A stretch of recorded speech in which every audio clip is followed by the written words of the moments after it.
नमस्कार, सत श्री अकाल, आदाब, जय हिंद। मैं मनीष मिश्रा आप सभी का स्वागत करता हूं, अभिनंदन करता हूं। कैसे हैं आप सभी? मैं आशा करता हूं आप सभी ठीक होंगे, अपना ख्याल रख रहे होंगे। जैसा कि मैंने कहा था कि 2 बजे आपका ये सेशन होगा जिसमें हम रस की बात करेंगे, थियरी के साथ बात करेंगे और साहब एक एक पॉइंट हम चर्चा करेंगे। बहुत ही आनंद आने वाला है ये सेशन। और जीवन में भी तमाम तरह के रस आपको देखने को मिलते हैं, तो उन्हीं रसों से सराबोर हो जाना है। क्वेश्चन अपने आप आपके सामने आ जाएंगे। बहुत महत्वपूर्ण चर्चा के साथ मैं आप लोगों के सामने हाजिर हूं। तो एक बार सेशन को शेयर कर देंगे, अपने दोस्तों तक पहुंचा देंगे फटाफट से। साहब, अनअकैडमी का सब्सक्रिप्शन अगर आपने नहीं लिया है तो ये सही मौका है अनअकैडमी को चुनने का, क्योंकि ये एक ऐसा प्लेटफॉर्म है जहां आपकी सारी ज़रूरतें पूरी हो जाती हैं। एक स्टूडेंट के लिए 4 चीज़ ज़रूरी है। पहला कि साहब उसका डाउट क्लियर हो जाए, डाउट क्लियर हो जाए। पहला उसका डाउट क्लियर हो जाए। दूसरा, बच्चे जितने भी बैचेज हैं, जितने भी एग्ज़ाम की तैयारी कर रहा है, सभी एग्ज़ाम के लिए उसे कोर्स अवेलेबल हो जाए। एक से ज़्यादा टीचरों के ऑप्शन हो, अगर किसी टीचर से समझ नहीं आ रहा है तो दूसरे से टीचर से पढ़ सके, जिससे उसका समय जाया ना हो। और चौथा, बच्चे वो चलती क्लास में ऑनलाइन भी पूछ सके, उसे कोई परेशानी ना हो। इन चारों चीज़ों को यहाँ पे आपको अनअकैडमी देती है। यहाँ पे बच्चे हर सब्जेक्ट के 10 से ज़्यादा आपको अपने सब्जेक्ट के महारथी मिल जाएंगे, धुरंधर मिल जाएंगे। बैच कोर्सेज हर तरह के टीचिंग के आपको यहाँ पे मिल जाएंगे और हर तरह की टेस्ट सीरीज मिल जाएगी जो आपको ये परखने में मदद करेगी कि आपकी तैयारी किस हद तक हो चुकी है। डेडिकेटेड डाउट सेशन होंगे। और साहब, एक बार अगर आपने सब्सक्रिप्शन ले लिया तो दोबारा आपको सब्सक्रिप्शन लेने की ज़रूरत नहीं है, दोबारा कोई कोर्स परचेज करने की ज़रूरत नहीं है। अगर 6 महीने या 1 साल की अगर तैयारी आप करते हैं तो निश्चित रूप से आने वाले जो आप देखेंगे 150-180 दिन हैं, उसमें निश्चित रूप से आपका सिलेक्शन हो चुका होगा। साहब, आप देखेंगे कि इसमें चलती क्लास में आप अपने प्रश्न पूछ पाते हैं, टीचर से इंटरेक्ट कर पाते हैं। इस सारी खासियत के साथ अनअकैडमी है, आपको कुछ नहीं करना। अनअकैडमी लर्निंग ऐप डाउनलोड करना है। साहब, 10 मिलियन से ज़्यादा बच्चों ने अभी तक डाउनलोड किया है।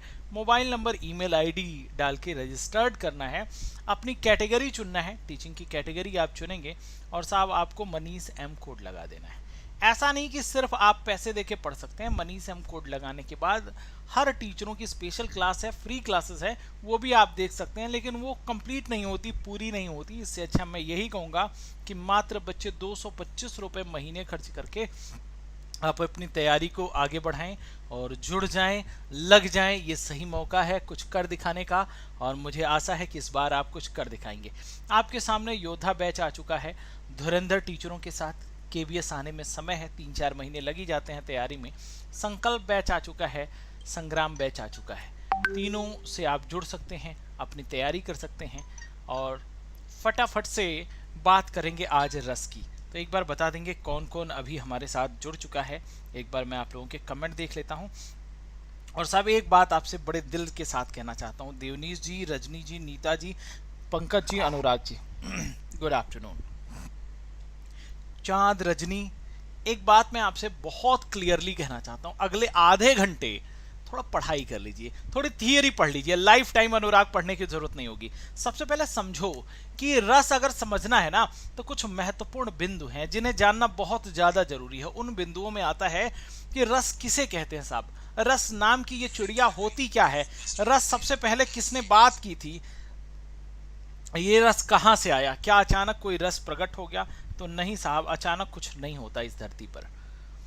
काव्य के पढ़ने से, सुनने से अथवा देखने से श्रोता, पाठक या दर्शक, ध्यान से सुनना, काव्य पढ़ेगा कौन? पाठक। सब सुनेगा कौन? श्रोता। और देखेगा कौन? कोई भी आप देख रहे हैं, काव्य सुन रहे हैं, पढ़ रहे हैं, देखने से आपके हृदय में, दर्शक के हृदय में एक भवभूति पहुंच जाती है जहां चारों तरफ केवल शुद्ध आनंदमय चेतना का ही साम्राज्य रहता है। साहब, वही अनुभूति साहब रस कहलाती है। इस भावभूमि को प्राप्त करने की अवस्था को ही हम रस कहते हैं। जब आप देखते हैं कपिल शर्मा का शो, आपको हंसी आ जाती है। जब कोई विदारक दृश्य देखते हैं, जब कोई आप ऐसा दृश्य देखते हैं जो हृदय को झकझोर देने वाला हो, आपकी आंखों से आंसू आ जाते हैं। जब देशभक्ति कोई चीज देखते हैं, उस समय आपके दिल में उत्साह आ जाता है, जोश आ जाता है। तो साहब, कोई ऐसी चीज देखते हैं जो खराब है, और उसका प्रतिकार करना चाहते हैं तो साहब आपको गुस्सा आ जाता है। तो इस प्रकार आप देखेंगे रस मूलतः अलौकिक स्थिति है। यह केवल काव्य की आत्मा ही नहीं है, याद रखना, काव्य की आत्मा को हम बच्चे रस कहते हैं। काव्य की आत्मा किसे कहते हैं अगर प्रश्न पूछा जाए तो आप जवाब देंगे साहब काव्य की आत्मा रस है। यह काव्य का जीवन भी है। इसकी अनुभूति से सहृदय पाठक, सहृदय पाठक उसे कहते हैं बच्चे जिसके दिल में, जिसके पास हृदय है, जिसके पास हृदय है, जो चीजों को महसूस करता है, जो साहब पत्थर दिल नहीं है उसका दिल पिघलेगा, वो प्रेम भी करेगा, वो हंसेगा भी, वो रोएगा भी, वो साहब गुस्सा भी करेगा। तो इसलिए सहृदय पाठक का हृदय आनंद से परिपूर्ण हो जाता है। यह भाव जागृत करने के लिए अनुभव या सशक्त माध्यम माना जाता है। याद रखना, किसी भी भाव को जागृत करने के लिए अनुभवों की जरूरत होती है। और साहब आप देखेंगे अनुभवों की संख्या 8 है। ये सारी चीज हम पढ़ेंगे तो आप सभी से बस इतना कहना है कि आधे घंटे, सिर्फ और सिर्फ आधे घंटे, उसके बाद बच्चे 75 से 100 प्रश्न करेंगे, एकदम दिल प्रसन्न हो जाएगा। लेकिन आधे घंटे ध्यान से थोड़ा पढ़ लेते हैं। लोग कहते हैं बड़ा सेंटिमेंटल मत बनो, सेंटिमेंट्स होने चाहिए, आदमी में रस होना चाहिए, जीवन में रस होना चाहिए। अगर रस नहीं है तो निरस व्यक्ति के पास कोई नहीं जाना चाहता।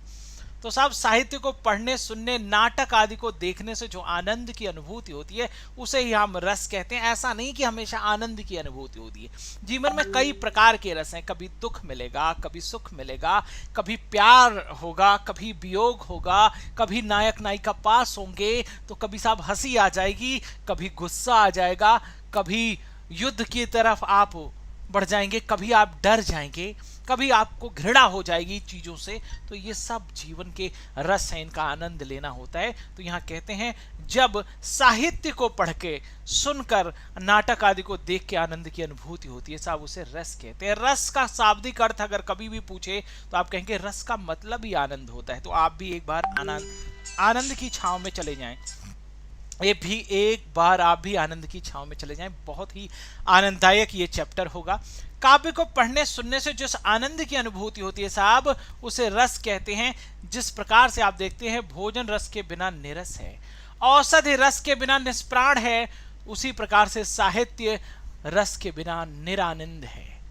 अगर साहित्य में रस नहीं है तो उसमें आनंद खत्म हो जाएगा। भोजन में रस नहीं है तो भोजन की महत्ता खत्म हो जाएगी। तो साहब रजनी, सुषमा, अनुराग, पंकज, यहां से अनुराग स्पेशली आपने कहा था नहीं आता, आप पे बहुत ध्यान केंद्रित करके यहां से 4 प्रश्न पूछे जाते हैं। कोई पूछेगा रस किसे कहते हैं तो आप कह देंगे साहब किसी भी साहित्य को, काव्य को पढ़ने, सुनने, नाटक आदि को देखने से जो हमें अनुभूति होती है आनंद की उसे रस कहते हैं। आनंद किसका शाब्दिक अर्थ है तो रस का शाब्दिक अर्थ है आनंद। ये बात आप 2-3 प्रश्न यहां से कहते हैं। रस को किसके सहोदर कहा गया है साहित्य में तो ब्रह्मानंद के सहोदर क्या है, परम आनंद के, ब्रह्म के आनंद के सहोदर बराबर इसको बताया गया। यहां तक कह दिया गया रसो वैसह, यह भी कहा गया परमोत्कृष्ट साहित्य को यदि रस स्वरूप हो, रसो वैसह कहा जाए तो अतियुक्त न होगी। ये भगवान को कहा गया रसो वैसह, वही रस है। और यहाँ पे रस को भी साहित्य में कह दिया गया, जो आनंद देता है वो रस है। हमारे यहाँ एक पुरोधा हुए नाट्य शास्त्र के भरत मुनि, भरत मुनि ने एक ग्रंथ लिखा जिसका नाम था बच्चे नाट्य शास्त्र। और नाट्य शास्त्र में ये बच्चे नाटक का ग्रंथ था। और नाटक आपको पता है देखा जाता है साहब, सुना जाता है। इसमें इन्होंने 8 रसों के बारे में बताया।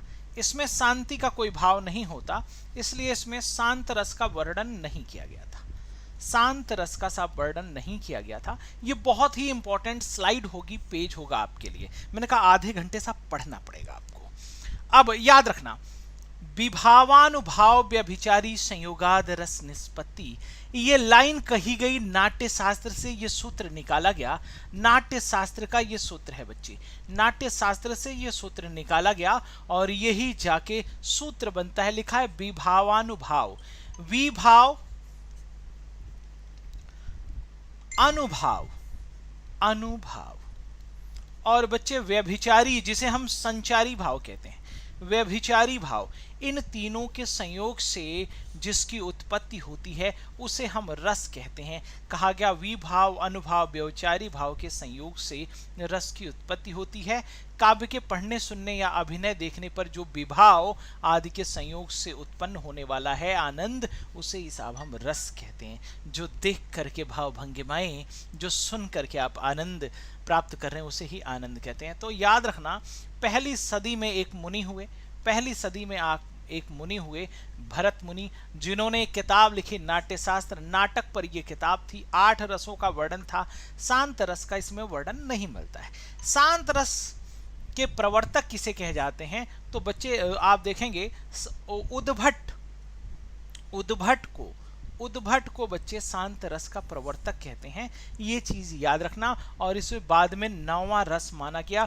जब भी आपसे पूछा जाए रसों की संख्या कितनी है, तो साहब आप 9 बताएंगे। आपसे प्रश्न जब ये पूछ दिया जाए कि भरत मुनि ने नाट्य शास्त्र में कितने रस बताए, तो बालक आपको वहां पे 8 बताना है। लेकिन नॉर्मली पूछा जाए रसों की संख्या कितनी है, तो आपको 9 बताना है। सच्चिदानंद जी स्वागत है। परम आनंद की प्राप्ति हो। आप आनंद चैप्टर पढ़ रहे हैं, आप सभी आनंद में डूब जाएं और सब खूब अच्छे से पढ़ें। सब पूछा जाए रसों के कितने अंग होते हैं, हमारे पास बहुत सारे अंग हैं, लेकिन जब पूछा जाए रस के कितने अंग हैं, तो सब आप कहते हैं रस के 4 अंग हैं।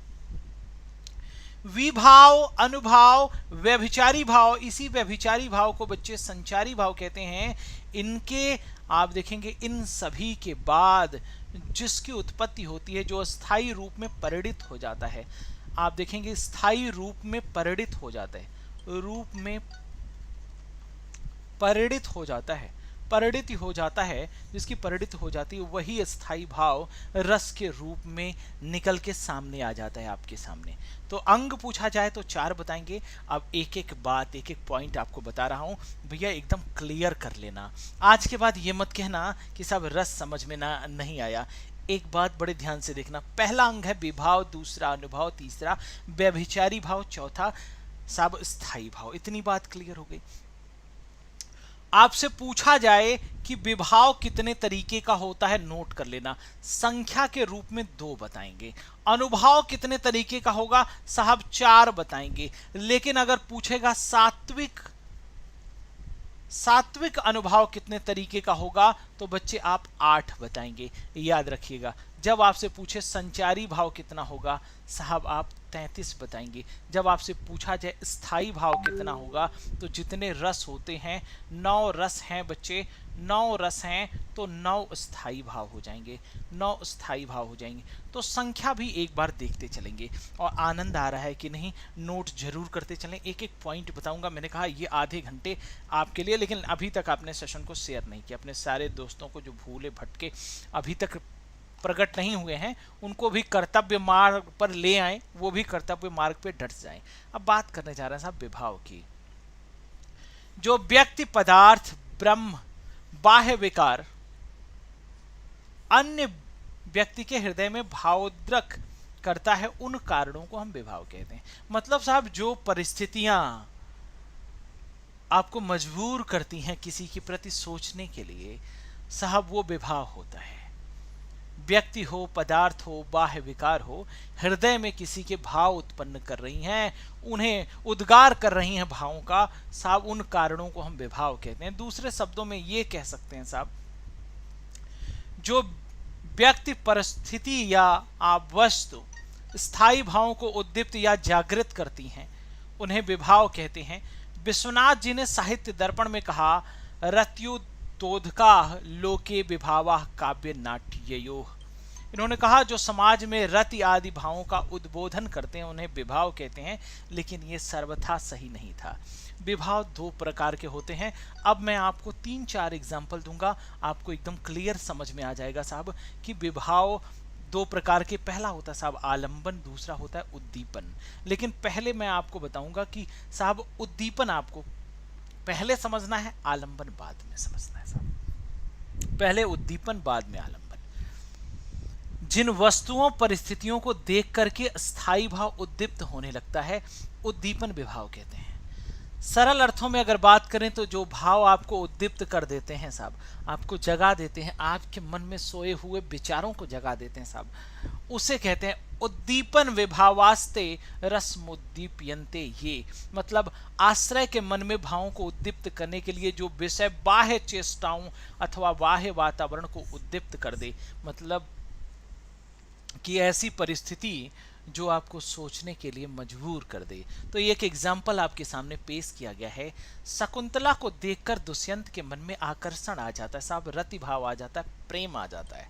क्यों आ जाता है साहब? उस समय शकुंतला की शारीरिक चेष्टाएं, वन का सुरम्य और मादक और एकांत वातावरण दुष्यंत के मन में रति भाव को और अधिक तीव्र करता है। तो याद रखना, यहां पे कह रहा है जो शकुंतला की शारीरिक चेष्टाएं हैं, वन का एकांत वातावरण है, ये उद्दीपन हो गए। मतलब वो बाहरी सारी चीजें जो किसी चीज के प्रति सोचने पर आपको मजबूर करती हैं। जैसे एक और चीज आपको बता दें, रस छंद अलंकार जब पढ़ा रहा हूं तो मेरा किसी व्यक्ति वस्तु से कोई संबंध नहीं है, किसी व्यक्ति वस्तु स्थान से कोई संबंध नहीं है। अगर कुछ भी घटित होता है या गलत आप समझ जाते हैं तो इसमें मेरा कोई दोष नहीं होगा। सपोज मान लीजिए साहब, आपकी कोई प्रेमिका है या कोई आपका प्रेमी है, आप किसी से प्यार करते हैं, माँ बाप भी हो सकते हैं साहब, या मान लीजिए नायक नायिका कोई हीरो हीरोइन है, आप जैसे नवयुवक नवयुवती, समझना है आपको सब। आप कहीं घूमने गए, बड़ा सुरम्य दृश्य है, एक सुंदर सा तालाब है, बारिश हो रही है, चारों तरफ फूल खिले हुए हैं, सावन का महीना है, और उस तालाब के किनारे सीढ़ियों पे बैठ के अपना पानी में आप पैर छप छप कर रहे हैं, और बत्तख आपके सामने घूम रहे हैं, कोयल बोल रही है, कूकू कर रही है, और साहब मोर नाच रहे हैं, हल्की हल्की बारिश हो रही है, घनघोट घटा घिरी हुई है। इस समय ये मौसम जिसके प्रति सोचने के लिए कह रहा है साहब, ये जो मौसम को देख के आपके दिल में विचार हो रहे हैं, तो ये जो बाह्य वातावरण है इसी को साहब उद्दीपन कहते हैं। बात समझ में आई साहब? ये जो बाह्य वातावरण है इसी को उद्दीपन कहते हैं। इतनी बात क्लियर है साहब? एक बार यस नो बोल देंगे। दूसरी बात साहब, ये उद्दीपन के कारण जिसके हृदय में ये भाव उत्पन्न हो रहा है, उद्दीपन के कारण जिसके हृदय में, मान लीजिए आपके हृदय में ये भाव उत्पन्न हो रहा है, तो जिसका आलंबन या साहब सहारा पाकर स्थायी भाव जगते हैं उन्हें आलंबन विभाव कहते हैं। जिन वस्तुओं विषयों का तो आपका साहब सहारा पाके ये भाव जग रहे हैं, ये दो तरीके का होता है। यहीं पे समझना है, आश्रय और विषय, आलंबन दो तरीके के हो जाते हैं साहब। आलंबन दो तरीके के, दोनों एक साथ समझ लेना है। एक बच्चे आश्रय और दूसरा विषय। एक आश्रय और विषय, और साहब उद्दीपन आपने देख लिया, उद्दीपन आपने देख लिया, तालाब के किनारे हैं, सावन का महीना है, घनघोर घटा छाई है, कोयल मोर जो है नाच रहे हैं, कोयल कूकू कर रही है, बत्तख घूम रहे हैं तालाब में, और आप पानी में छप छप अपने पैर कर रहे हैं, और सुगंधित हवा चल रही है, मलयवात चल रही है। उस समय साहब आपके हृदय में जो विचार उठता है, तो ये साहब जिसके हृदय में विचार उठता है वो आश्रय, और जिसके लिए साहब आप विचार आपके दिल में अपनी प्रेमिका के लिए, आप साहब प्रेमी हो गए, और ये जिसके विषय में विचार उठ रहे हैं ये प्रेमिका हो गई, तो साहब ये विषय हो गया, और जिसके दिल में उठ रहा है वो आश्रय हो गया। इतनी बात क्लियर है? फटाफट से जवाब दे देंगे सब।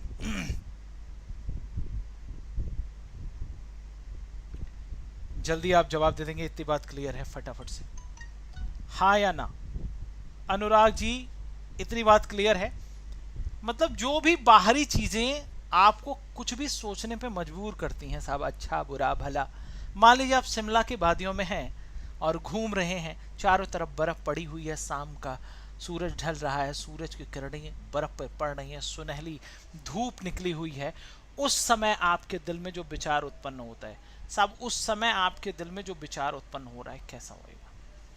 उस समय जब जिसको आप याद कर रहे हैं, ये जो माहौल बन रहा है इसी को उद्दीपन कहते हैं। ये जो माहौल बन रहा है साहब इसी को उद्दीपन कहते हैं। आपके दिल में विचार उत्पन्न रहा है, आप आश्रय हो गए, और साहब जिसके बारे में आप सोच रहे वो विषय हो गया। इतनी बात क्लियर है? फटाफट से जवाब दे देंगे।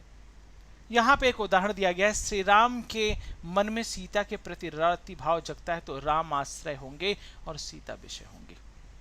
अगर अनुराग के हृदय में अनुराग के हृदय में, अनुराग की प्रेमिका के प्रति, अगर अनुराग के हृदय में अनुराग की प्रेमिका के प्रति कोई भाव जग रहा है, इनके कोई मित्री के प्रति भाव जग रहा है, तो अनुराग आश्रय हो गए, विषय हो गए, और जो माहौल है साहब ये जगाने का, ये उद्दीपन हो गया। आगे बढ़ जाएंगे ज्यादा। अब साहब जब विभाव हो जाएगा, विभाव हो जाएगा, विशेष भाव प्रकट हो जाएगा, तो साहब अनुभव करेगा। आप अनुभव क्या होता है? जब आपका शरीर अनुभव करता है साहब, वो भाव भंगिमाएं दिखने लगती हैं। आपका शरीर अनुभव करता है, जब भाव भंगिमाएं दिखने लगती हैं उसे अनुभव कहते हैं। एक बार फटाफट से जवाब दे देंगे, क्लियर है? जब मैंने कहा कि वो भाव भंगिमाएं दिखने लगती हैं, आलंबन और उद्दीपन विभाव के कारण उत्पन्न भावों को बाहर प्रकाशित करने वाले कार्य अनुभव कहलाते हैं। जब आप देखेंगे आलंबन और उद्दीपन ये दोनों काम हो गए, और उसके बाद आपके दिल से, आपके शरीर से वो चीज दिखने लगती है, वो नजारा जब सामने आने लगता है, उसी को अनुभव कहते हैं। जब आपका शरीर अनुभव करता है, आपका मन मस्तिष्क आपकी जुबान से जब सब निकलने लगते हैं, तो मनोगत भावों को व्यक्त करने वाले शारीरिक विकार को हम अनुभव कहते हैं। शरीर के विकारों को हम अनुभव कहते हैं, शारीरिक परिवर्तन को हम अनुभव कहते हैं साहब। ये कह दिया गया साहब, जो भावों का अनुगमन करते हैं या जो भावों का अनुभव कराते हैं उन्हें अनुभव कहते हैं, उन्हें अनुभव कहते हैं, उन्हें अनुभव कहते हैं। अनुभवयंती इति अनुभवा, जो भावों का आपको अनुभव करा दे वही अनुभव है, वही अनुभव है। इतनी बात क्लियर है? फटाफट से आप जवाब दे देंगे। जो भावों का अनुभव करा दे साहब, जो भावों का अनुभव करा दे,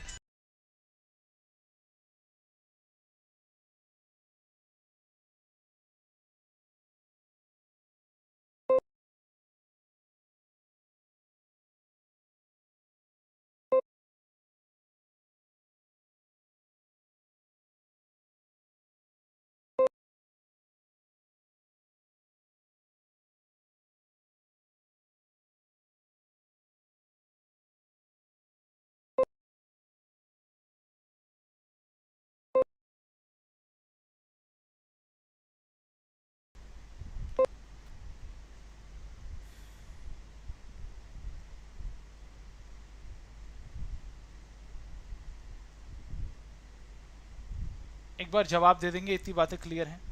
हेलो, एक बार जवाब दे देंगे, क्या मेरी आवाज आ रही है? हेलो, एक बार जवाब दे देंगे, क्या मेरी आवाज आ रही है? हेलो, एक बार जवाब दे देंगे, क्या आवाज आ रही है? फटाफट से जवाब दे देंगे भाई। चलो भाई, अब आपसे जब पूछा जाए, मेरे प्यारे बच्चे, आपके लिए स्पेशली, आप सभी के लिए बता रहा हूं, ये अनुभव के भेद जब पूछा जाए तो सब संख्या इनकी 4 बताएंगे।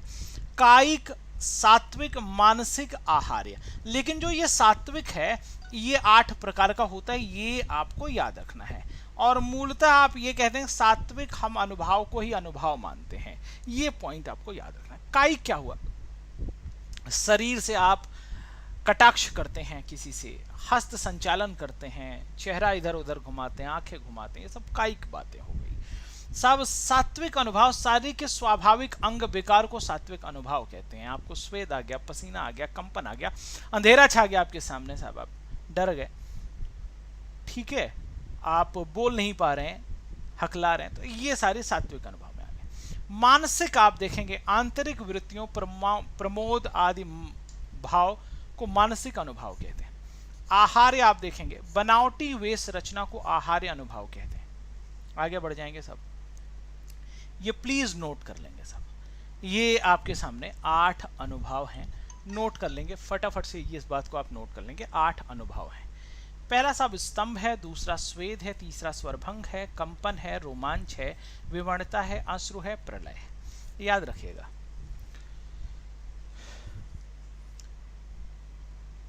कभी कभी आपके सामने ऐसी घटना घट जाती है कि आप स्तब्ध रह जाते हैं, खड़े के खड़े रह जाते हैं, इसी को स्तंभ कहते हैं साहब। स्तंभ, चुपचाप खड़े रह जाना, एक अवस्था में खड़े रह जाना साहब, इसको स्तंभ कहते हैं, ठीक है।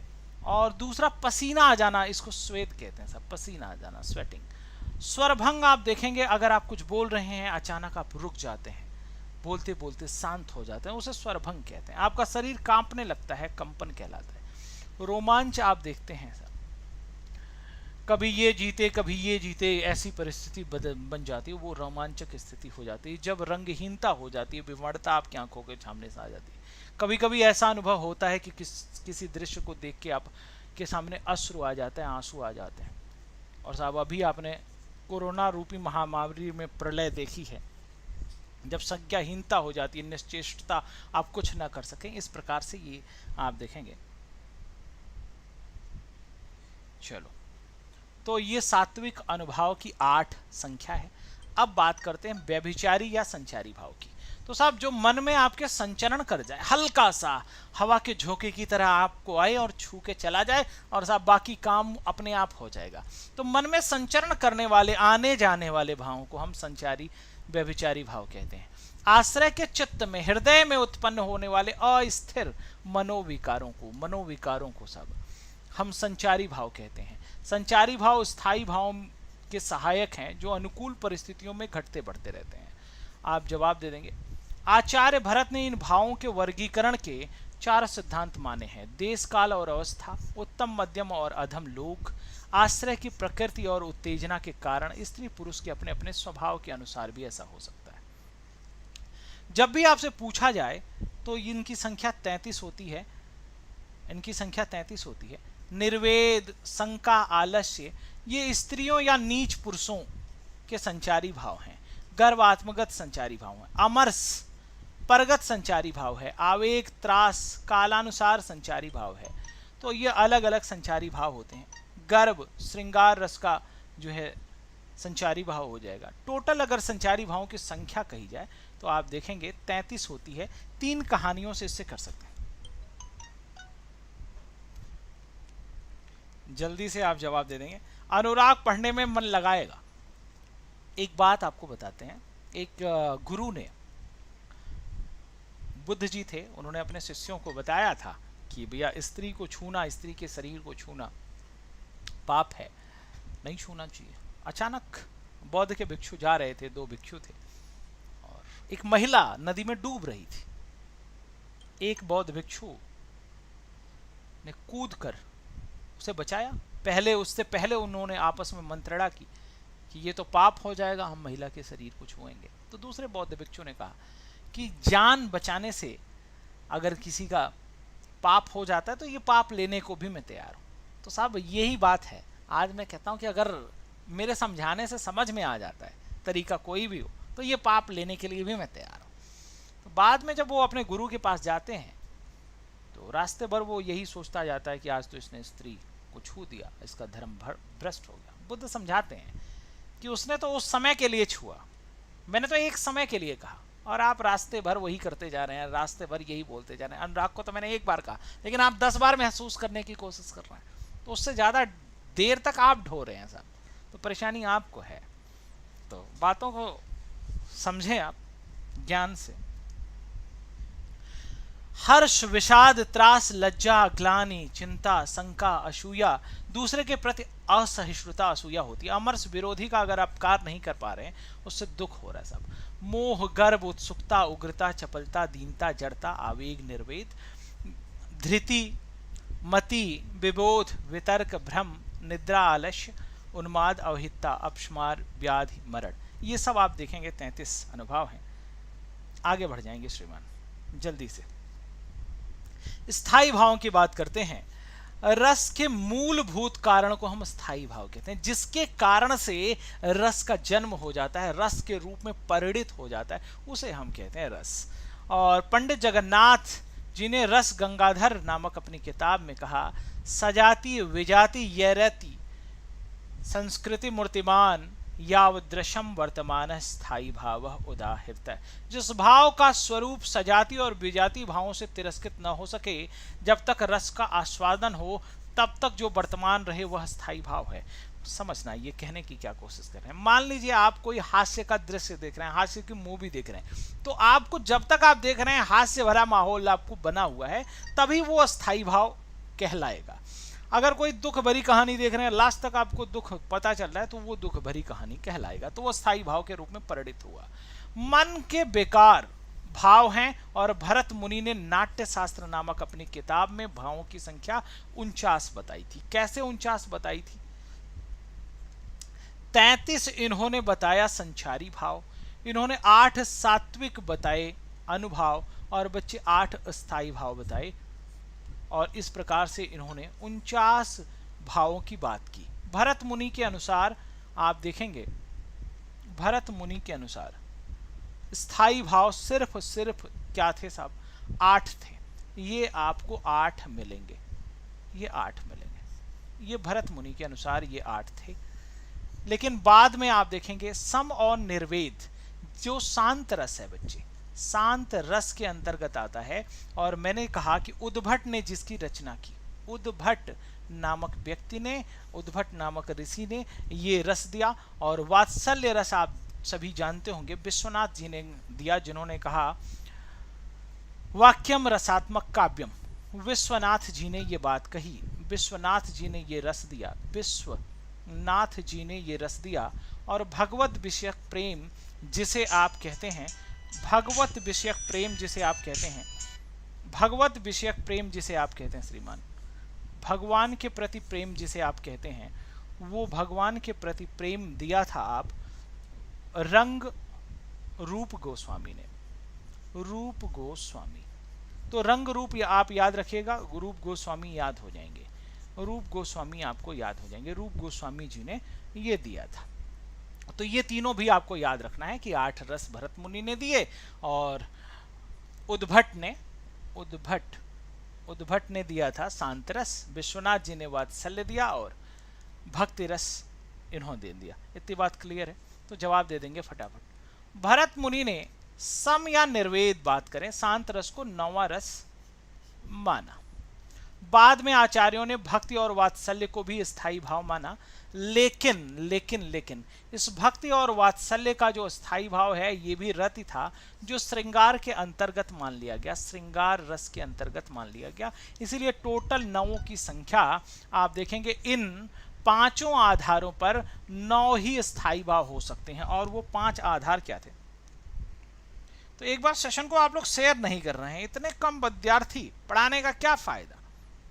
आप देखेंगे व्यावहारिक जीवन में स्पष्ट अनुरंजकता, उत्कट इच्छा, दब न सके सीमित पाना, सर्वजन्म सुलभ संस्कार रूप में हर मनुष्य में वर्तमान होना, धर्म अर्थ काम मोक्ष इन चारों की सिद्धि की योग्यता, भाव विषय में आलंबन की अनुकूलता, इन 5 से ही स्थायी भाव माना जाता है। इस प्रकार से 9 ही हैं स्थायी भाव।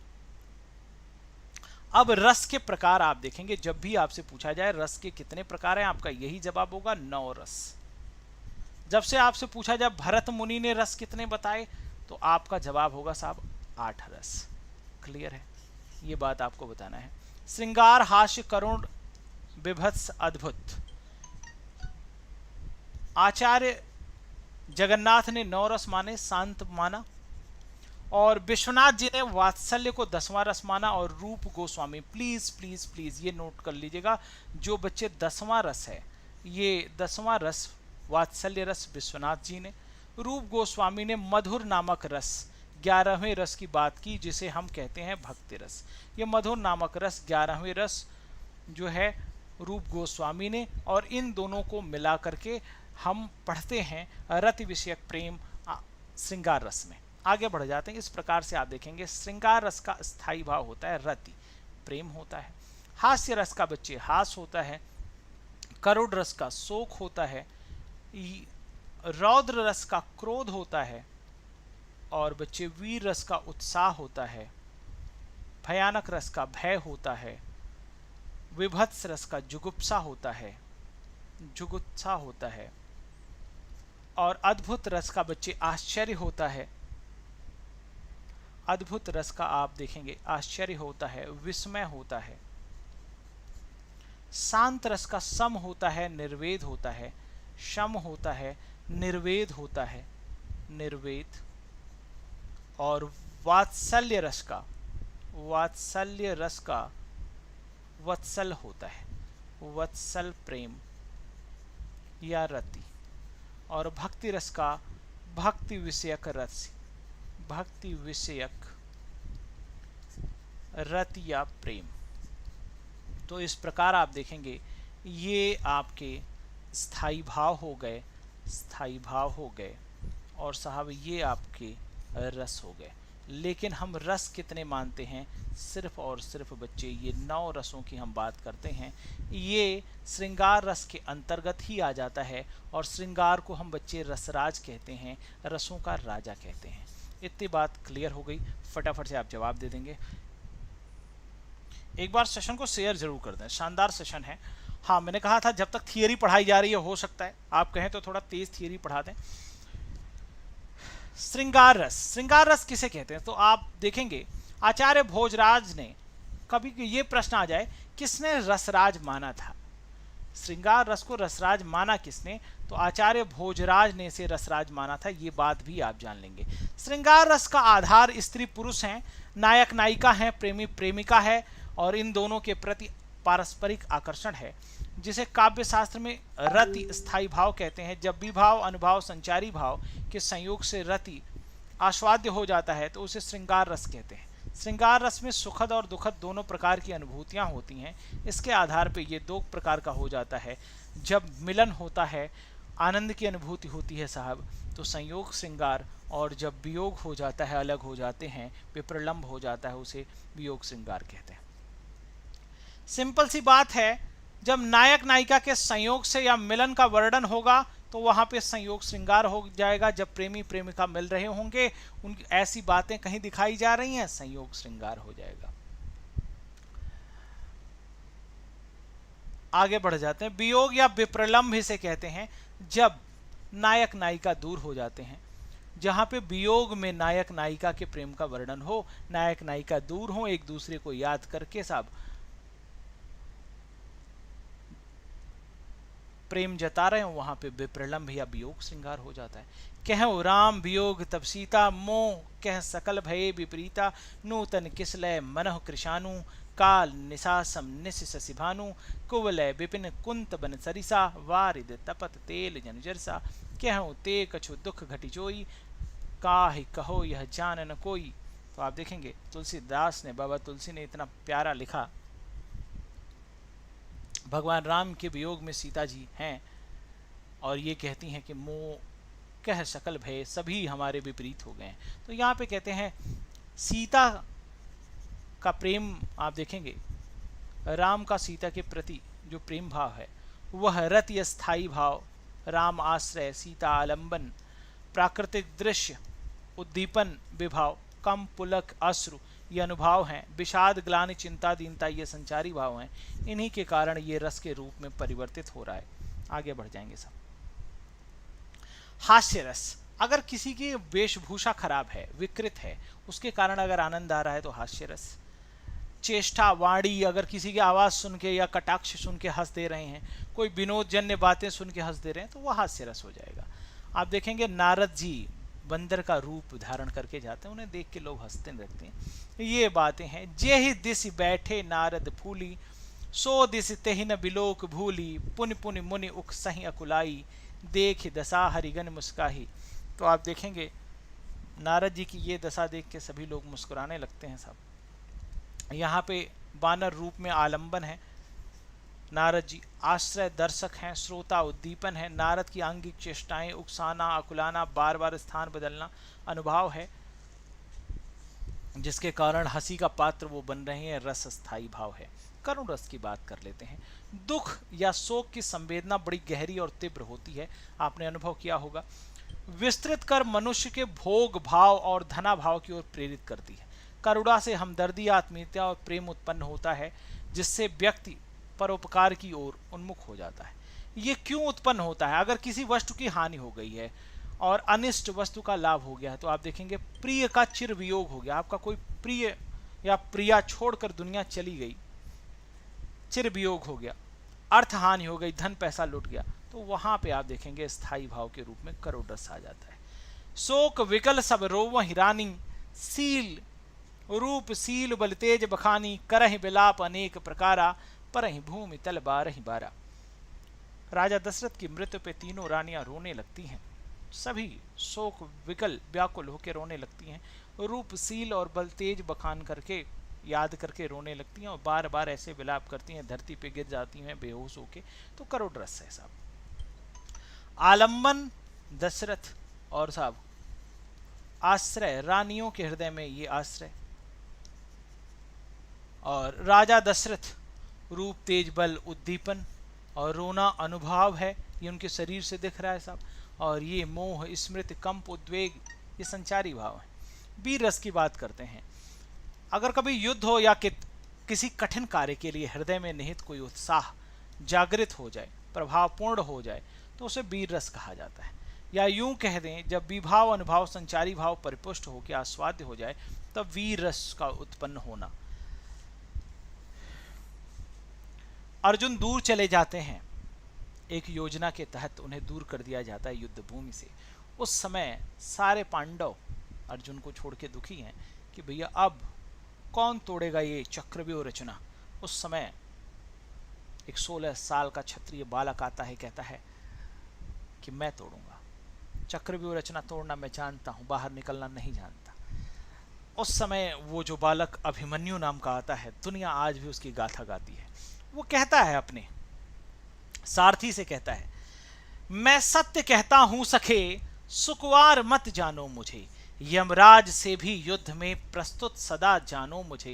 हे सारथे हैं द्रोण क्या, आवे स्वयं देवेंद्र भी। द्रोणाचार्य क्या हैं, आज खुद देवेंद्र आ जाएं, वे भी न जीत सकेंगे समर में। आज क्या मुझसे कभी, वे भी मुझसे कभी जीत नहीं सकेंगे समर में, आज ही नहीं कभी भी नहीं जीत सकेंगे। तो ये वीरता है, ये वीरता दिखाई पड़ रही है बच्चे। आगे बढ़ जाएंगे। स्थाई भाव आप देखेंगे, उत्साह, अभिमन्यु, आलंबन और द्रोणाचार्य कौरव आदि पक्ष। आश्रय जो है अभिमन्यु आप देखेंगे, आलंबन जिसके कारण हो रहा है पूरा कौरव पक्ष। अनुभाव ये वचन और संचारी भाव आप देखेंगे, उसके अंदर जो गर्व का भाव है, खुशी का भाव, उत्सुकता है, कंप मद है, जो आवेग है, उन्माद है, ये उसकी वीरता का वर्णन है। रौद्र रस, जब आप देखते हैं विरोधी पक्ष द्वारा किसी व्यक्ति का, देश का, समाज का, धर्म का अपमान किया जाता है। जब आप भी देखते हैं अगर आपका अपमान हो, आपके देश का अपमान हो, व्यक्ति का, समाज का, धर्म का अपमान हो, तो आपके अंदर अपकार की भावना, गुस्से की भावना पनप उठती है, क्रोध उत्पन्न हो जाता है। वह विभाव अनुभाव संचारी भावों से परिपुष्ट होकर आस्वाद्य हो जाता है, गुस्से में आप आ जाते हैं। और ऐसा ही कुछ हुआ जनक के दरबार में। जनक जी ने कहा कि धरती पे कोई वीर अब नहीं बचा है जो इस धनुष को उठा सके। तो ये बात सुन के कचोटा दिल लखन जी का, और लखन जी ने तब ये बात कही, माखे लखन कुटिल भई भौहें, रद फट फरकत नयन रिसौहें, कहीं न सकत रघुबीर डर, लागे बचन जनुबान, नाई राम पद कमल जुग, बोले गिरा प्रमाण। बोले गिरा प्रमाण, गुस्से में आ गए, कुटिल हो गई आंखें भौहें, रद पद फरकन लगे अब, लेकिन भगवान राम उनके तात वहीं खड़े हैं, कैसे बोले भाई, ये जो उन्हें चुभ गए बाण की तरह। तो आप देखेंगे स्थाई भाव यहाँ पे क्रोध है, आश्रय लक्ष्मण है, आलंबन जनक के वचन है, और अनुभाव उनकी भौहें हैं, होठ का फड़कना है, नेत्रों का रिसियाना है, अमरस है, उग्रता है। फिर आप बात करते हैं साहब भयानक रस की। ऐसी कोई घटना, भयप्रद वस्तु दिख जाए, कोई घटना दिख जाए, या देखने सुनने से आपके प्रबल शत्रु का विद्रोह दिख जाए, जिससे भय आपके दिल में सब छा जाए, यही भय अस्थाई भाव के रूप में परिणित हो जाता है, तो भयानक रस हो जाता है। एग्जाम्पल के रूप में आप देखेंगे, एक ओर अजगरहि लखी, एक ओर मृगराय, विलक बिटोही बीच ही परियो मूर्छा खाए। तो आप देखेंगे एक तरफ अजगर, दूसरी तरफ शेर, इन दोनों को देख करके जो राही है वो मूर्छित होकर गिर जाता है। आप भी गिर जाते, दोनों तरफ, एक तरफ कुआं एक तरफ खाई देख के साथ भयानक डर है। लेकिन अभी तक आप लोगों ने सेशन को शेयर नहीं किया, तो जल्दी से एक बार सेशन को शेयर जरूर कर देंगे साहब। एक पथिक के एक ओर अजगर और दूसरी ओर सिंह की उपस्थिति से वो भय के मारे मूर्छित हो गया। यहाँ पे भय स्थायी भाव हो जाता है, यात्री आश्रय हुआ और अजगर और सिंह आलम्बन हो गए, और भयावह आकृतियां, उनकी चेष्टाएं, ये सारी चीज अनुभव हो गए। और ये शंका, व्याधि, त्रास, अपस्मार, ये संचारी भाव हो गए। अब शांत रस, अंतिम रस की बात हम करने जा रहे हैं बच्चे। संसार से वैराग्य होने पे, परमात्मा के वास्तविक रूप का ज्ञान होने से मन को जो शांति मिलती है वही शांति रस है। और एक पॉइंट याद रखिएगा कि अभिनव गुप्त साहब ने, हाँ नोट कर लीजिएगा, अभिनव गुप्त ने इसे श्रेष्ठ रस माना था। श्रेष्ठ रस किसे माना था अभिनव गुप्त में? अगर ये आपसे पूछा जाए अभिनव गुप्त ने इसे श्रेष्ठ रस किसे माना था, तो आप जवाब देंगे अभिनव गुप्त ने इसे माना था, श्रेष्ठ रस माना था। ठीक है। अगर दुख नहीं होता, जहां ना दुख होता है, ना द्वेष होता है, ना सांसारिक कार्यों से मुक्ति मिल जाती है, भगवान के प्रति प्रेम उत्पन्न हो जाता है। आप देखेंगे जब भगवान की वास्तविकता का पता चल जाता है, प्रेम नहीं वास्तविकता, सच्चाई इस दुनिया की पता चल जाती है कि संसार नश्वर है, तो उस समय शांत हो जाता है आपका मन। जब मैं था तब हरि है नहीं, अब हरि है मैं नाही, सब अधियारा मिट गया, दीपक देखा माही। जब तक घमंड था दिल में, तब तक प्रभु नहीं थे। अब प्रभु हैं, मैं नहीं रहा, घमंड नहीं रहा, सब अधियारा मिट गया। सब, जब से दीपक देखा मैंने, उजाला देखा। विभत्स रस की बात कर लेते हैं साहब। घृणा के भाव को प्रकट करने वाले रस को हम जो है कहते हैं विभत्स रस। इसका स्थायी भाव घृणा या जुगुप्सा होता है, लेकिन अगर दोनों ऑप्शन में दे दें तो साहब जुगुप्सा आप लगाइएगा प्लीज। अगर दोनों ऑप्शन में दे दें तो आप जुगुप्सा पे ट्रिक लगाइएगा। अपने आलंबन, उद्दीपन और संचारी भाव के सहयोग से अगर घृणा का आस्वादन कोई समय, परिस्थिति या कोई कविता करा दे तो वहां पे विभत्स रस हो जाता है। कोई झुक जाए, मुंह फेर ले, आंखें मूंद ले, ये इसके अनुभव होते हैं। आप चलते हैं, मान लो कोई नाला है गंदा, या फिर कोई पशु पक्षी मरे पड़े हैं, या उन्हें कोई नोच कर खा रहा है, ऐसे समय में आप मुंह फेर लेते हैं, आंखें मूंद लेते हैं। इस समय ये घृणा की स्थिति हो जाती है। आंखें निकाल उड़ जाते थे, क्षण भर उड़कर आ जाते, 100 जीव खींच खीर कौवे चुबला चुबला कर खाते। भोजन में स्वान लगे मुरीद थे, भू पर लेटे, खा मांस चाट लेते थे, चटनी सैम बहते बहते बेटे, सिर पर बैठो काग, दो आंख निकारत, खींचत जिभई सियार अति आनंद उर्धारत, गिद्ध जांग कर खोद खोद के मांस उचारत, और स्वान मतलब कुत्ता अंगुरिन को काट काट खान बिदारत। तो ये आप देखेंगे साहब, इसको देख के घृणा उत्पन्न हो जाएगी। अब बात करते हैं अद्भुत रस की, जहाँ पे साहब आश्चर्य हो जाए, विस्मय हो जाए, आपके दिल में आश्चर्य से आप भर जाएं। जब व्यक्ति के मन में विचित्र आश्चर्यजनक वस्तुओं को देख करके विस्मय आदि का भाव उत्पन्न हो जाए तो अद्भुत रस कहा जाता है साहब। आप गदगद हो जाएं, आंखें बड़ी हो जाएं, आंसू आ जाएं, कांपने लगे साहब, मुंह खुल जाए।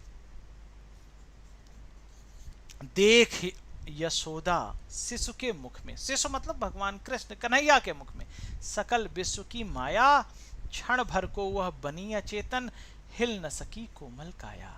हिल ही नहीं सकी, एकदम शांत हो गई। कहते हैं देखरावा मातहि निज अद्भुत रूप अखंड, और रोम रोम प्रति लगे कोटि कोटि ब्रह्मांड। उनके रोम रोम में पूरा ब्रह्मांड दिख रहा है साहब, जब भगवान कृष्ण ने माता यशोदा को अपना रूप दिखाया। गुड मॉर्निंग कार्तिक, स्वागत है। तो बच्चे अंतिम रस, 9 रस ये आपने पढ़ लिए। ये आप देखेंगे 10वां रस है वात्सल्य रस। और ये वात्सल्य रस पूछ दिया जाए किसने दिया था, तो वात्सल्य रस दिया था बच्चे विश्वनाथ जी ने। विश्वनाथ जी इसके प्रवर्तक हैं, और इन्होंने ही ये लाइन कही थी, वाक्यम रसात्मक काव्यम, वाक्यम रसात्मक काव्यम। ये बात भी इन्होंने ही कही थी। वात्सल्य रस का स्थायी भाव वत्सलता होता है, अनुराग। इसमें किसका? बड़ों का बच्चों के प्रति प्रेम, माता का पुत्र के प्रति प्रेम, बड़े भाई का छोटे के प्रति प्रेम, गुरु का अपने शिष्यों के प्रति प्रेम। ऐसा नहीं छोटे, लेकिन छोटे बच्चों का प्रेम। याद रखना, वहां पे जो है ये अनुराग, ये प्रेम, ये वात्सल्यता कहलाती है। अब देखो वात्सलता का इतना बढ़िया भगवान कृष्ण का उदाहरण। जसोदा हरि पालने झुलावे, भगवान कृष्ण को पालने में झुला रही हैं। हल रामे दुल रामे मल्हा में जो सोई कछु गावे। फिर कहते हैं संदेश देव की सो कहियो, हो तो धाम तिहारे सुत की कृपा करत ही रहियो। तुक तो टेव जान तिहित हो तू, मोह कहे आवे प्रातः उठे मेरे लाल लड़ैते माखन रोटी। अब सुबह उठ के साहब उनको माखन रोटी खिला के लाड लड़ाते हैं हम। बाल दशा सुख निरख जसोदा, पुनि पुनि नंद बुलावती। बच्चे के सुख को आप देख करके यशोदा जी नंद जी को बुलाती हैं। हर स्त्री अपने पति को तुरंत बुलाती हैं। बच्चे जब खेलने लगते हैं, घूमने लगते हैं, जब चलने लगते हैं अपने घुटनों के बल, कहते हैं अचरा तरल ले ढाकी सूर, प्रभु को दूध पियावत। और अपने आंचल से माँ ढक लेती हैं यशोदा और दूध पिलाती हैं भगवान कृष्ण को। तो जहां पे भी बच्चों के प्रति प्रेम दिखाया जाए वहां पे वात्सल्य रस होता है। अब कहते हैं एक भरोसो एक बल, एक भरोसो एक बल, एक आस विश्वास, एक आस विश्वास, एक भरोसो एक बल, एक आस विश्वास, एक राम घनश्याम हित चातक तुलसीदास। तो यहाँ पे आप देखेंगे भगवान के प्रति भक्ति के प्रति प्रेम है। उल्टा नाम जगत जाना, वाल्मीकि भय ब्रह्म समाना। ये भगवान के प्रति प्रेम है। इसको छोड़ के ये तो श्रृंगार में आ जाएगा। मेरे तो गिरधर गोपाल दूसरा न कोई पायो, जो मैंने राम रतन धन पायो। भगवान के प्रति प्रेम। भक्ति को रस मानना चाहिए या भाव, यह प्रश्न 20वीं शताब्दी का सबसे बड़ा प्रश्न था। जटिल समस्या थी लोगों के सामने और कुछ लोग इसे श्रेष्ठ भी बताते हैं भक्ति रस को। इस समस्या का समाधान हुआ, इसको सम्मिलित कर दिया गया बच्चे भक्ति रस को। आज आप देखेंगे भगवान के विषयक प्रेम अगर कहीं पे भी दिखाई जाते हैं भक्ति रस होता है। अब क्वेश्चन करने के लिए आप तैयार हो जाइए। बहुत कर लिया आपने। कुमारी पीयूषा स्वागत है बच्चे, अभिनंदन। अब बच्चे 75 प्रश्न करना है। एक बार तैयार हो जाइए। सेशन को एक बार शेयर जरूर कर दीजिए आप जल्दी से। वीर रस का स्थायी भाव क्या है जल्दी आपको बताना है। थोड़ा सा फास्ट करेंगे क्योंकि एक एक थियरी बताई है, एक एक क्वेश्चन आपको बताया है। अब आप बताइए अनुराग जी, पहले जो बच्चे कल कह रहे थे रात में कि साहब ये रस समझ नहीं आया, आप बताइए अब हो जाएगा आपसे। तो साहब वीर रस का स्थायी भाव उत्साह है।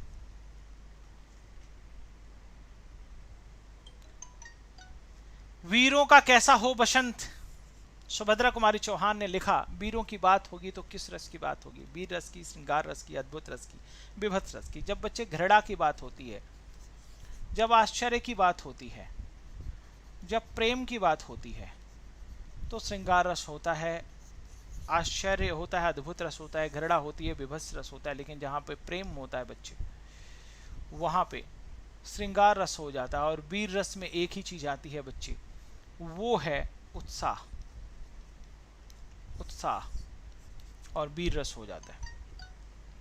किस रस का स्थायी भाव उग्रता है, गर्व है, हर्ष है? उग्रता भी है, गर्व है, हर्ष है। श्रृंगार का, वीर का, वात्सल्य का, रौद्र का। जल्दी आप जवाब दे देंगे, क्या जवाब होगा? खुशी भी है, उग्र भी हम हो गए, हंस भी लिए, लेकिन गर्व महसूस हो रहा है। चलो संजीव कुमार ने कहा सर एक बार वीडियो और देखूंगा तो आ जाएगा। तो बच्चे ये वीर रस की बात है, उत्साह की बात है, जिसमें सारे संचारी भाव आ जाते हैं। विभत्स रस का स्थायी भाव क्या है? तो मैंने कहा ये घृणा से उत्पन्न होता है, लेकिन घृणा सेकेंडरी है। जब भी रस की बात करें ये जुगुप्सा। शोक बच्चे करुण रस का स्थायी भाव होता है। विस्मय आप देखेंगे आश्चर्य, अद्भुत रस का, अद्भुत रस का स्थायी भाव होता है। अद्भुत रस का स्थायी भाव विस्मय होता है। जल्दी से आप जवाब दे देंगे, फटाफट से आप जवाब दे देंगे। इतनी बात क्लियर है? आगे बढ़ जाएंगे श्रीमान। विभत्स रस का स्थायी भाव है, तो तुरंत आपने जुगुप्सा लगा दिया। जुगुप्सा का स्थायी भाव होता है, किसका स्थायी भाव होता है? तो भैया नोट कर लो, अगर इसकी जगह पे घृणा है तो भी जुगुप्सा ही लगाना है, लेकिन घृणा जुगुप्सा में आ जाए तो जुगुप्सा पहले लगाना है। अद्भुत रस की बात करें तो अद्भुत हमारे यहाँ बस विस्मय को कहते हैं, आश्चर्य को कहते हैं, आश्चर्य को कहते हैं। तुरंत फटाफट से आप ये ट्रैक कर देंगे। तो स्पीड बढ़ा इसलिए रहे क्योंकि पढ़ा दिया है। अद्भुत रस का कभी भी स्थायी भाव पूछे, अद्भुत रस का पूछे तो भैया विस्मय बताना है, आश्चर्य बताना है, आश्चर्य बताना है। क्रोध पूछे तो रौद्र रस की बात कर देनी है, जब भी उत्साह पूछे वीर रस की बात कर देनी है, जुगुप्सा पूछे विभत्स रस बता देना है, विभत्स रस बता देना है। आगे बढ़ जाएंगे श्रीमान। विस्मय या आश्चर्य किसका है, तो अब तो बताने की बिल्कुल जरूरत नहीं है, अद्भुत रस का है। हास्य रस का स्थायी भाव हास होता है। वीर रस का उत्साह एकदम याद हो गया होगा मेरे भाई मेरे दोस्त। अद्भुत रस का आश्चर्य होता है, लेकिन इसको हम विस्मय के रूप में जानते हैं। और रौद्र रस का क्रोध होता है। तो एक एक पॉइंट इतनी बार मैं करवा दे रहा हूं कि भैया अब कहते भूल कर भी ना भूलो, वो रस के प्रति आनंद प्रेम उत्पन्न हो जाए। शांत रस का स्थायी भाव क्या होगा, तो भैया निर्वेद होता है, शम होता है। दोनों में से कोई दे दे तो आप जवाब दे दीजिएगा। जब भगवान का ज्ञान हो जाए, शांति हो जाए साहब। आगे बढ़ेंगे। लाइक शेयर की झड़ियां लगाना था, और साहब आप लोग पता नहीं किस दुनिया में खोए हुए हैं। मुझे करवाना था 75 प्रश्न, मुझे लगता है अभी सेशन को करना पड़ेगा बंद। आगे बढ़ेंगे, फटाफट से आप जवाब देंगे। निर्वेद का स्थायी भाव क्या होगा, तो आप कह देंगे साहब शांत रस निर्वेद का स्थायी भाव होता है। राम को रूप निहारत जानक, कंकन के नग की परछाई। भगवान राम के रूप को देख रही हैं भैया, कंकन के नग की परछाई। अब अपने कड़े के नग में देख रही हैं भैया, कंकन के नग की परछाई। अब इस समय नायक नायिका पास हैं, तो आप बताएंगे करुण रस है, शांत रस है, श्रृंगार रस है, कौन सा रस है। फटाफट से आप जवाब दे देंगे साहब, जल्दी से आप जवाब दे देंगे। कौन सा जवाब होगा, फटाफट से आपको जवाब देना है। प्रश्न संख्या 12। तो सब कंकन के नग की परछाई, कंकन के नग की परछाई, तो डी आपका जवाब हो जाएगा। आगे बढ़ जाएंगे सब। श्रृंगार रस का स्थायी भाव है, क्या स्थायी भाव है श्रृंगार रस का, तो श्रृंगार रस को हम रसराज कहते हैं। और रसराज किसने माना ये भी बता देते हैं, भोजराज ने माना था। भोजराज ने इन्हें रसराज का। रति होता है, प्रेम होता है, और ये दो प्रकार का होता है। श्रृंगार लिखा ऐसे जाता है, एक होता है साहब संयोग श्रृंगार, दूसरा होता है बच्चे वियोग श्रृंगार। वियोग का दूसरा नाम विप्रलंब है, लंब है, ये भी जानते रहेंगे साहब। आगे बढ़ जाएंगे। श्रृंगार रस का स्थायी भाव तो रति होता है, प्रेम होता है, ये आप फटाफट से आप जवाब दे देंगे। आगे बढ़ जाएंगे। मेरे तो गिरधर गोपाल दूसरों न कोई, जाके सिर मोर मुकुट मेरो पति सोई। आपको बताना है श्रृंगार रस है, हास्य रस है, करुण रस है, शांत रस है, कौन सा रस है। मेरे तो गिरधर गोपाल दूसरों न कोई, अब कोई दूसरा नहीं है भैया प्रेम करने वाला, मेरे तो बस गिरधर गोपाल है। जल्दी से आपको जवाब दे देना है, क्या जवाब होगा। प्रश्न संख्या 15 का आपको जवाब दे देना है, क्या जवाब होगा भाई। तो श्रृंगार रस हो जाएगा। श्रृंगार रस प्रेम दिखा रहा है गिरधर के प्रति मीरा का। विप्रलंब श्रृंगार में वियोग की कितनी दशाएं मानी गई हैं, कितनी दशाओं से विप्रलंब होता है, वियोग होता है। कब कब आप समझेंगे कि वियोग है साहब, जल्दी से आपको जवाब देना है। तो 10 दशाएं मानी गई, 10 दशाएं विप्रलंब की मानी गई हैं। आगे बढ़ जाएंगे साहब। किस रस का संचारी उद्दीपन विभाव, बादल की घटाएं, कोयल का बोलना, बसंत ऋतु का आना, ये सब किस रस में आएगा, किस रस में ये सब बातें होंगी। श्रृंगार में, वात्सल्य में, अद्भुत में, शांत में। कोयल बोल रही है, हवा चल रही है, बसंत ऋतु आ गई है, बादल की घटाएं आ रही हैं, बारिश हो रही है, तो साहब ये सब कुछ श्रृंगार में होता है, प्यार में होता है। फाड़ी नखन सौ आंतहीन रुधिर पवाद निकारी, लेपति अपने मुखन पे हरस प्रेत गण नारी।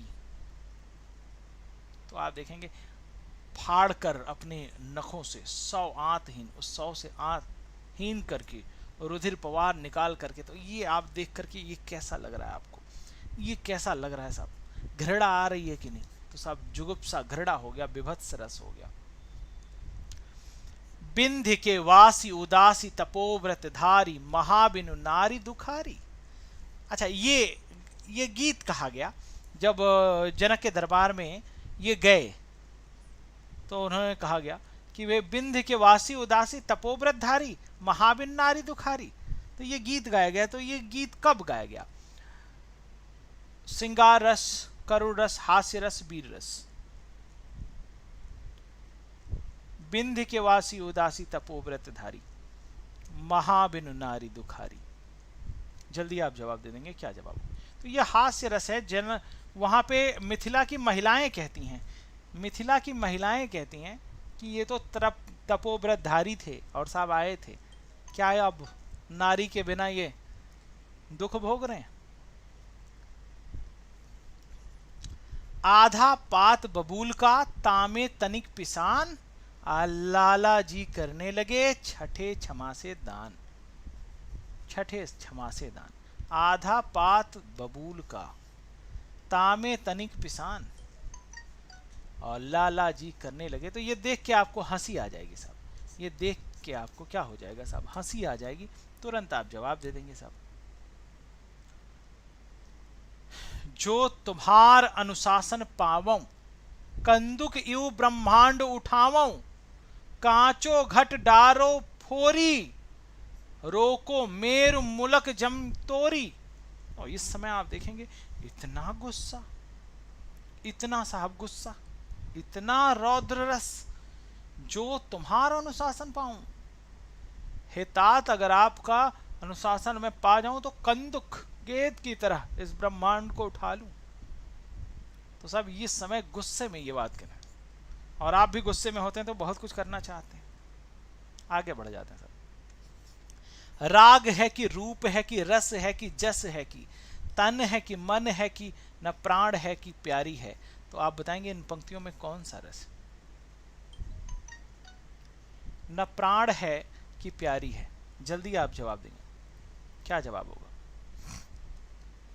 सब आश्चर्य हो रहा है।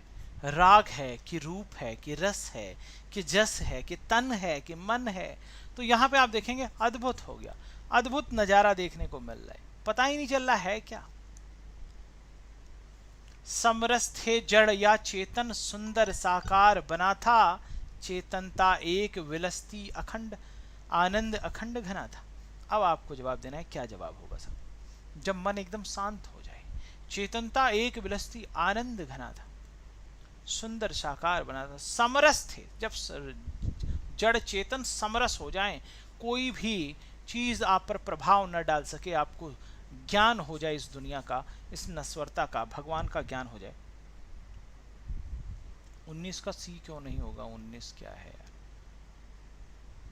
19 का तो सी ही हुआ है भाई, सी ही है 19 का बच्चे।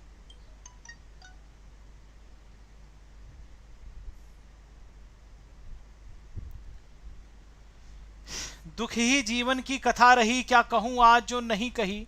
तो अब इसको तो देख के, दुख ही दुख की बात करता है, इसको तो देख के आप तुरंत जवाब देंगे, क्या जवाब होगा? दुख ही जीवन की कथा रही, क्या कहूं आज जो नहीं कही। साहब इस समय करोड़ रस की बात करता है, क्या कहूं आज जो नहीं कही।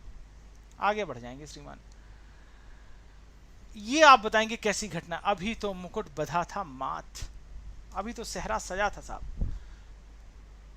हुए कल ही हल्दी के हाथ, खुले भी न थे लाज के बोल, खिले थे चुंबन शून्य कपोल, हाय रुक गया यही संसार, बना सिंदूर अनल अंगार। अब सिंदूर आग के तरह अंगार बन गया।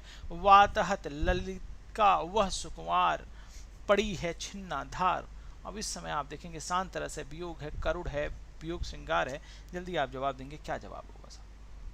अभी तो मुकुट पर, जब मैंने कहा कोई चिर अलग हो जाए, चिर वियोग जहां हो जाए, जहां पे चिर वियोग हो जाए वहां पे दुख हो जाएगा, वेदना हो जाएगी, करुणा हो जाएगा, सब करुण रस हो जाएगा, शोक आ गया जीवन में, शोक आ गया। समझो अभी तो मुकुट बधा था माथ, हुए कल ही हल्दी के हाथ, अभी लाज के बोल भी नहीं छूटे थे, चुंबन शून्य कपोल भी अभी खिले थे, और ऐसे में भैया पति चिर वियोग हो गया, छोड़ के चला गया इस दुनिया को। सब उस समय करोड़ रस ही आएगा।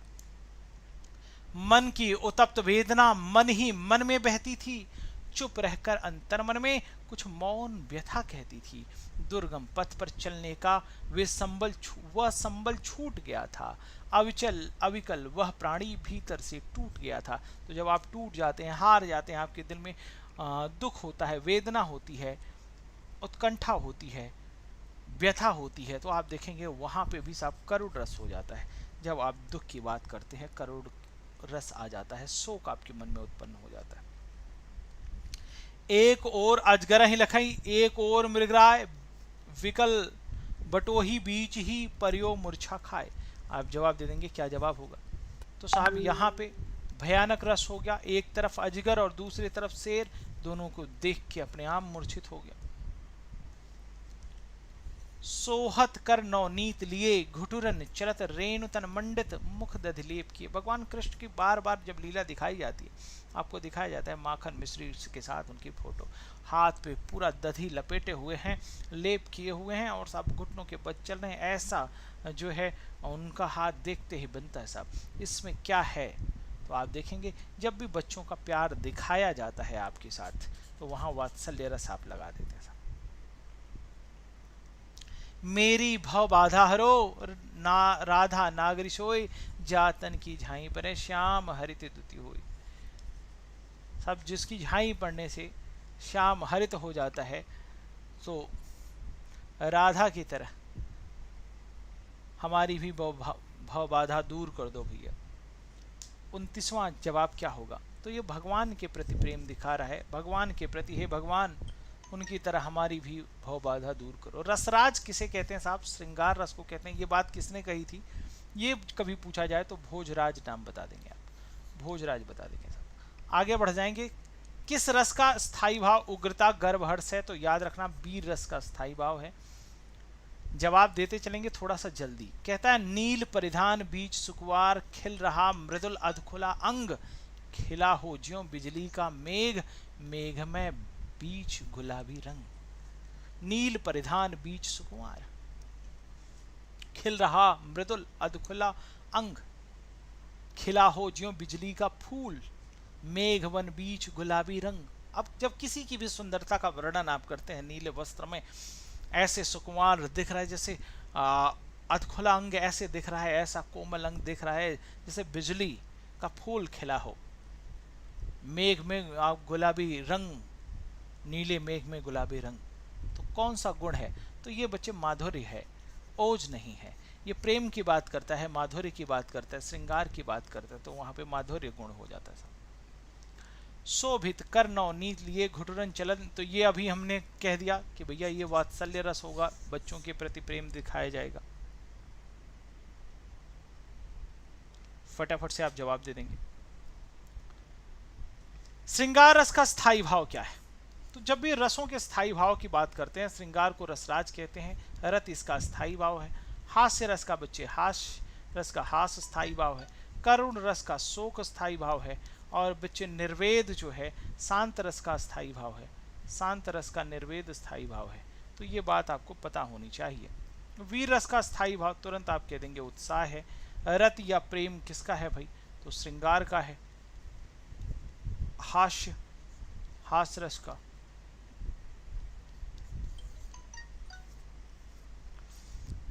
ये बात उस काल मारे क्रोध के तन कांपने उसका लगा, मानो हवा के जोर से सोता हुआ सागर जगा।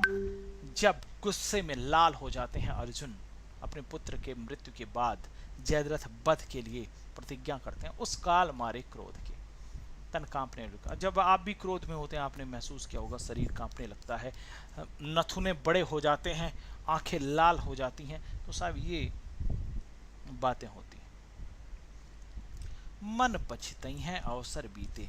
बच्चे यही याद रखिएगा कि अगर पढ़ोगे नहीं इस समय तो मन पछतई हैं अवसर बीते। दुर्लभ देह पाई हरिपद भज, करम वचन अरुनीके, मन पछतई हैं अवसर बीते। जल्दी आप जवाब देंगे साहब, कौन सा रस होगा? दुर्लभ पाई हरि पद भज, करम वचन अरुनीके। जल्दी आप जवाब देंगे, क्या जवाब होगा? मुझे लगता है कि अब आप लोगों का बिल्कुल मन नहीं है ना? लगता है मन भर गया आपका।